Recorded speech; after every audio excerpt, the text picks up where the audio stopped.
Hello, everyone. Two of my former pet cats are gone, and I feel nothing. Rico was let go a couple of days ago. I was crazy about Rico for a while. I don't know why.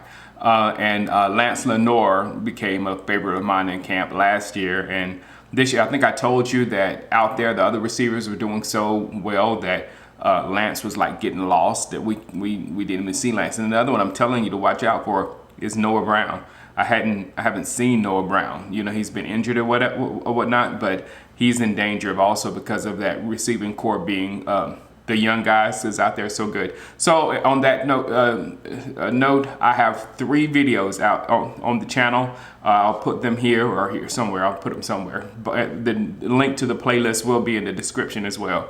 But I have 3 highlight days of camp, so you can actually see these guys in action, so you can make your own determination of how they're doing, how Dak is doing, how the defense is doing, all that kind of stuff without, just listening for me, because, you got opinions too, you know what I'm saying? So it's all out there. The blue and white scrimmage is all out there. I'm going to try to get down there tomorrow to get some more footage. Again, I'll say try. We're doing a whole bunch of stuff here. So there's that. And right now, I would implore you to push away from all this contract noise and take it for good, because right now there's a lot being said. Zeke is not coming back until he gets a deal, so he's prepared to sit out the season. The Cowboys are saying, they've got offers on the table or whatnot. But right now, the agents are negotiating for the best interest of the players. Well, more than that, the agents are doing it for the best interest of themselves. It's all about clout. If they can say, oh, I got Ezekiel Elliott this much money, I got Le'Veon Bell that much money, then you set yourself up for the next athlete or whatever. So the agents are playing the agent game. And then on the other side of the coin, the organization is, using public opinion to, hey, we got offers on the table. Hey, Dak is supposed to be paid a top 5 or whatever, without telling us the particulars and whatnot of the deal, to try to get the fan base on the organization side. So I'm for whatever. The only thing I say, just sit back and wait, because I see it all happening very soon. But right now, just be happy that there is action going on. That's the key. If there was no talking going on and no action going on or whatever, and they were at complete stalls, then I would have a problem. So, like I said, at least there is action. Speaking of action, there is NFL action tonight, and I don't know if I'm gonna be live yet. I gotta figure out how things pan out right now. I know I won't be live for the early game, but maybe the late game, since I'm out here in the West Coast. The games I'm very interested in. The Giants and Jets, a little bit, just to watch. I'm curious. I want to give Daniel Jones a look. Yeah, because I'm still very curious as to why did you, whatever. But why was he picked so high? And then there's also a lot of my Clemson players on that team. We got Dexter Lawrence, we got BJ Goodson, Wayne Gallman. The Giants really annoy me going after Clemson players. Just leave the receivers alone and leave Dexter Lawrence alone. Trevor Lawrence, when I'm talking about Dexter Lawrence, he got Dexter Lawrence. Trevor Lawrence, leave Trevor Lawrence alone. All right, so that game I have a little bit of interest. The game I have the most interest in, I think, would be Washington and Cleveland for both sides. I know we're only going to see the stars on Cleveland side just a little bit, but you're kind of curious in how, they're a team that got a whole bunch of good players and put them together, and we've seen that work and we've seen it not work. Like, remember the Eagles when they had the dream team? So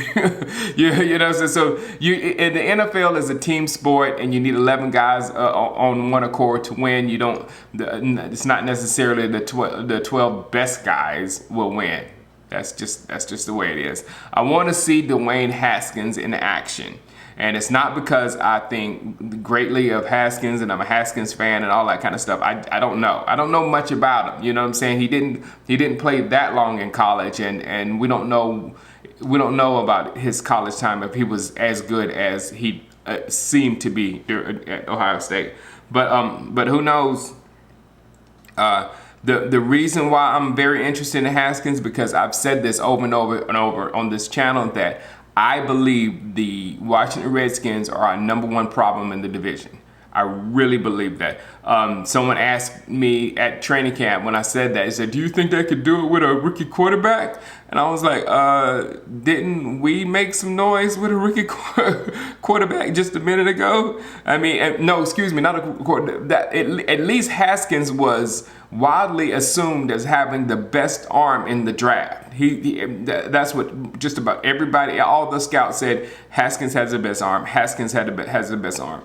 We got somebody that did not have the best arm in the draft and was a 4th round pick, and then we still did something.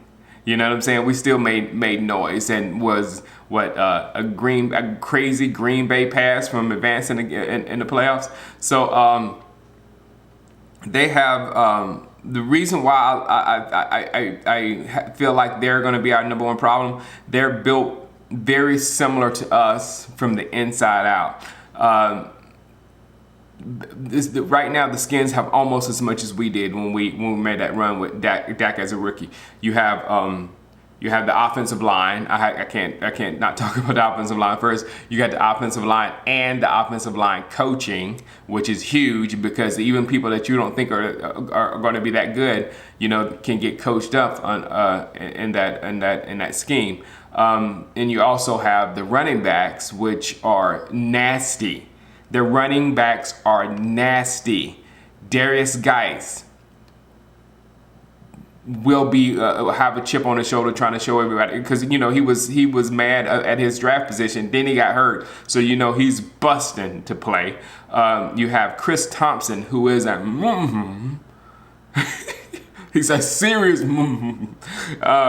then you have the guy named Adrian Peterson, who's still not proven that he's done that can get some things done.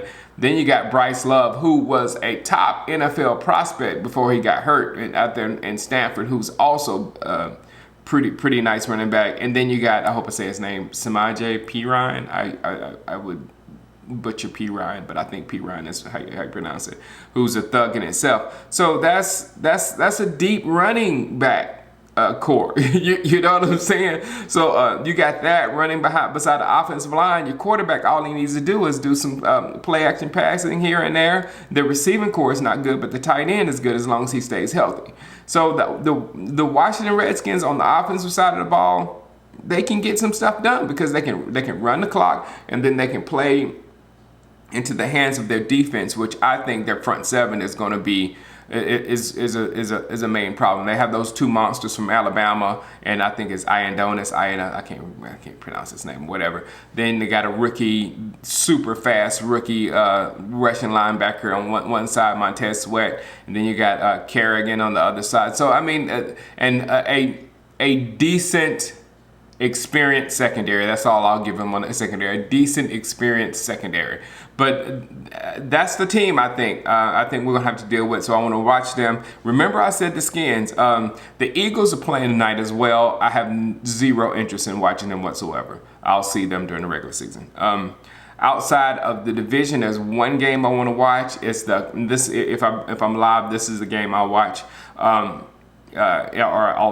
I'll be playing Madden if I'm live. I won't be just sitting there watching TV like I'm real into the game.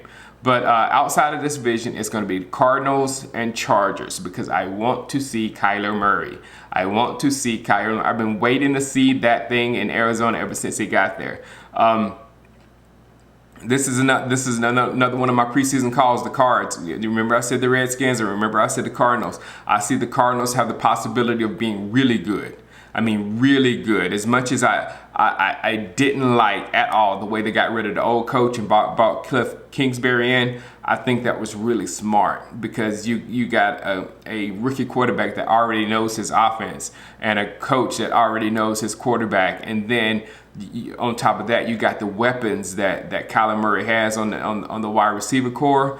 Then on top of that, you got David Johnson, who is just about everything that Le'Veon Bell is in the passing game. He's got hands and he can run after catch like crazy. So the weapons in Arizona are really nice, So we'll see. In my opinion, Clint Kingsbury should have probably been an offensive coordinator.